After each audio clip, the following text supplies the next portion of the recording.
এনসিপিকে দেখলাম যে বিএনপি জামাত মানে কারো পক্ষই না, দুপক্ষকেই তারা সমালোচনা করছেন খুব কঠোর ভাষায়।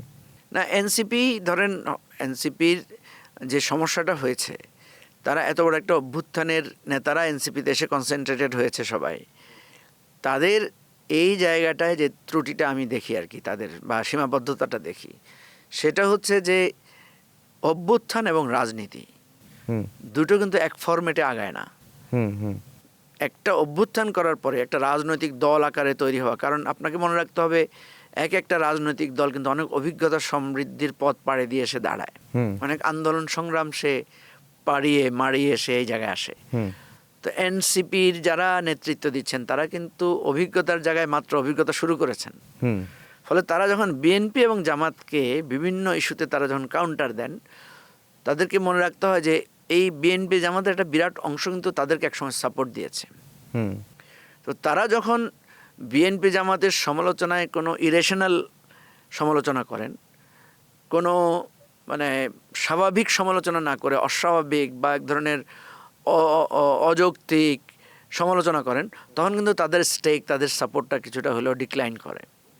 তো এই জায়গা থেকে এনসিপির কিছুটা আরেকটু সমঝে তাদের রাজনীতিটা করলে তারা হয়তো ভালো করতে পারতেন। তা আমরা যেটা মনে করি যে এখানে বিএনপি জামাত এনসিপির যে ত্রিমুখী যে একটা শত্রুতার সম্পর্ক বা এক ধরনের একে অপরকে অপমান অপদস্থ করার কালচার যেটা এখন দেখা যাচ্ছে, এটা আমি মনে করি বন্ধ হওয়া দরকার, এবং এটা আমরা চেষ্টা করছি এটা বন্ধ করানোর জন্য। কারণ আমরা বারবার স্মরণ করিয়ে দিচ্ছি, যারাই করছেন তাদেরকে স্মরণ করিয়ে দিচ্ছি যে আপনারা কিন্তু বিপদগ্রস্ত ছিলেন সবাই একসাথে, এবং সবাই একসাথেই কিন্তু আন্দোলন সংগ্রাম করেছেন। তখন কিন্তু আপনারা এখন যে অভিযোগগুলো দিচ্ছেন একজন আরেকজনের বিরুদ্ধে, অভিযোগগুলো কিন্তু তখনও ছিল। ধরুন জামাতের বিরুদ্ধে অভিযোগ দিচ্ছে কি, জামাত স্বাধীনতা বিরোধী, ৭১-এ তার বিতর্কিত ভূমিকা ইত্যাদি, তো এইটা তো ছিল তার। আপনি যখন তার সাথে মিলে হাসিনাকে হটাইছেন, তখন তো তার এই গায়ে এই মানে গন্ধটা ছিল।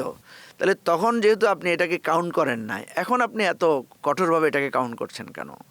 ঠিক অনুরূপভাবে ছাত্রদেরকে যারা বলছে যে বাপের সাথে বেয়াদবি করো না, বা কেউ বলছে কালকে বাচ্চা ছেলে, তো এই বাচ্চা ছেলেরাই তো হাসিনার সাথে বেয়াদবি করছে, এবং সেটাকে আপনি মানে হাসিনার সাথে বেয়াদবি করছে আমি যেতে চাচ্ছি হাসিনাকে হটাইছে, হাসিনার সাথে পাল্লা দিচ্ছে। যারা বলছেন বাপের সাথে পাল্লা দিও না জন্মের পরে, আরে এরা তো জন্মের আগে আপার সাথে পাল্লা দিয়ে ফেলছে, তো সেই পাল্লাকে তো আপনি অ্যাকসেপ্ট করেছেন। তো এখন আপনি তাকে সেই কথা বললে তো হবে না, আপনি তাকে অন্য ভাষায় আপনি সমালোচনা করেন, অন্যভাবে তাকে দৃষ্টি আকর্ষণ করেন। তো এই জন্য বিএনপিকে আমি বলি যে আপনারা এনসিপিকে বা এই তরুণ প্রজন্মকে আপনারা বুঝেন আগে। আপনাদের কিন্তু জেনারেশন, আমাদের সাথে কিন্তু ওদের জেনারেশন গ্যাপ আছে। এই জেনারেশন গ্যাপটা হাসিনা বুঝে নাই বলে হাসিনা ওদের হাতে পরাজিত হয়েছে। হাসিনা যদি ওদের জেনারেশনের ভাষা আর ওদের কথাবার্তা, ওদের আচরণ বুঝে ফেলতে পারতো, আমাদেরকে যেভাবে দমন করেছে ওদেরকে দমন করে জিতে যেতে পারতো।